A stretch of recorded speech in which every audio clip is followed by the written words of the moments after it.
कर्म योग ही सबसे श्रेष्ठ योग है। भक्तजनों, हमारे सभी अवतारों ने, भगवान श्री राम, भगवान श्री कृष्ण, सभी ने हमें परम योग अर्थात कर्म योग की शिक्षा दी। वो संसार में आए, उन्होंने कहीं पर भी पूजा पाठ के बारे में अधिक प्रचार प्रसार नहीं किया, बल्कि उन्होंने सत्य न्याय के पक्ष में संघर्ष करने के लिए हम सबको बताया। भगवान श्री राम यदि चाहते तो अयोध्या में बैठ करके ही राक्षस रावण का वध कर देते। उनके भाई भरत वह भी परम शक्तिशाली थे, वो भी रावण का वध कर देते, लेकिन नहीं, ऐसा नहीं किया। भगवान श्री राम वनवास गए और उसके बाद दुष्ट बुद्धि रावण का वध किया। उसी तरह भगवान श्री कृष्ण यदि चाहते तो कंस को मारने के लिए उन्हें ज़्यादा परेशानी नहीं करनी पड़ती, वो मार सकते थे, बचपन में ही मार सकते थे, लेकिन ऐसा नहीं किया। और यदि वो चाहते तो लोगों के मन को भी परिवर्तित कर सकते थे।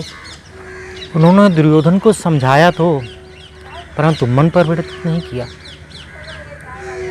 यदि वो चाहते तो महाभारत का युद्ध नहीं होने देते, लेकिन उन्होंने सत्य न्याय को स्थापित करने के लिए ही मनुष्यों को संदेश दिया कि कर्म योग सबसे प्रबल है, और उन्होंने महाभारत जैसे विनाशकारी युद्ध को रोका नहीं, बल्कि होने दिया और उसमें सारथी बने।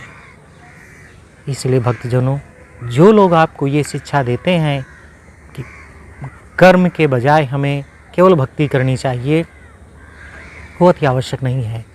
वह बात अलग की है कि मनुष्य स्वभाव के अनुसार ही कर्म करेगा, लेकिन संसार में आकर के प्रत्येक व्यक्ति, प्रत्येक जीव बिना कर्म किए रह ही नहीं सकता है।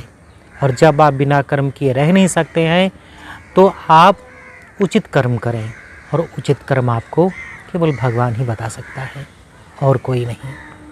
इसीलिए प्रत्येक मनुष्य को ईश्वर की शरणागत होना चाहिए, अर्थात ईश्वर को ही अपना गुरु, मित्र और सारथी बनाना चाहिए।